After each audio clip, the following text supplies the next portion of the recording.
Now we're going to discuss diabetic neuropathy. Diabetic neuropathy is a dysfunction and damage in the peripheral nerves. The peripheral nervous system is a component of the system outside the brain and the spinal cord.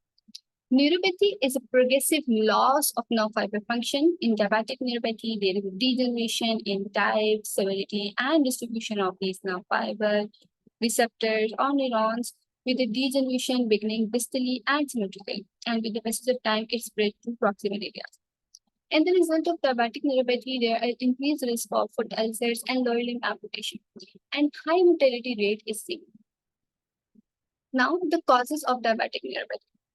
In the recent studies, it was noticed that the people who are having high cholesterol levels, low levels of vitamin B12, poor glycemic control, people with advancing age, excessive smoking and alcohol consumption, and advanced duration of diabetic disease is the leading cause of diabetic neuropathy. As a result of all of these conditions, nerves get weakened and damaged. Due to this, nerves are unable to send signals that can cause neuropathy.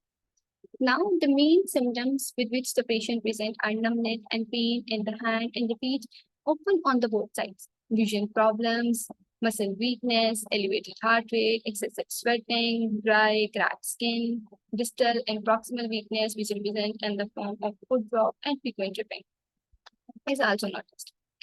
And the result of all of these symptoms, patients clinically present with distal symmetrical polyneuropathy, asymmetrical or focal syndrome such as carpal tunnel syndrome. The four different types of diabetic neuropathy are as follows: peripheral neuropathy, autonomic neuropathy, proximal neuropathy, and mononeuropathy. First of all, peripheral neuropathy. Peripheral neuropathy, the patient represents as numbness, tingling, burning, and pain-like sensation. While autonomic neuropathy is a damage of the nerves that control the internal organs of the body, it can lead to problems with the digestive system, blood pressure, and heart rate. And the symptoms are nausea, vomiting, diarrhea, constipation, bloating, and feeling full after small meals. Proximal neuropathy, which is also called diabetic polyradiculopathy. It is a rare and disabling type of nerve damage. In your hip, buttock, or thigh, patient also report weakness in the thigh and buttock. It typically affects one side of the body, and in the patient of proximal neuropathy, significant weight loss history is also seen. Mononeuropathy, which is also called focal neuropathy, is a damage of the single nerve, and the symptoms of back pain, chest pain, eye pain, double vision, and paralysis on one side of the face, which is Bell's palsy, is seen. The diagnostic procedures for diabetic neuropathy are as follows. First of all, subjective history of the symptoms, recent foot trauma, previous ulcer, or wound sticking.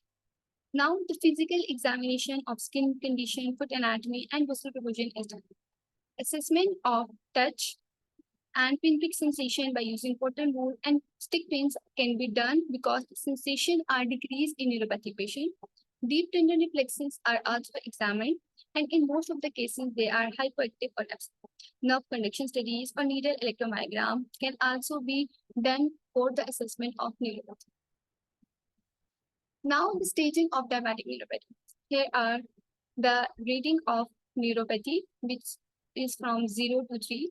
In the 0, there is no neuropathy, while in the stage 1, there are signs but no symptoms of neuropathy. In the 2A, mild neuropathy is seen, and sensory, motor, and autonomic symptoms are seen. And most importantly, patient is able to walk. While in the 2B, diabetic neuropathy is more severe, and patient is unable to walk. In the stage 3, disabling neuropathic patient are categorized. According to the stages of the diabetic neuropathy, we can assess and we can categorize the severity of neuropathy. Thank you.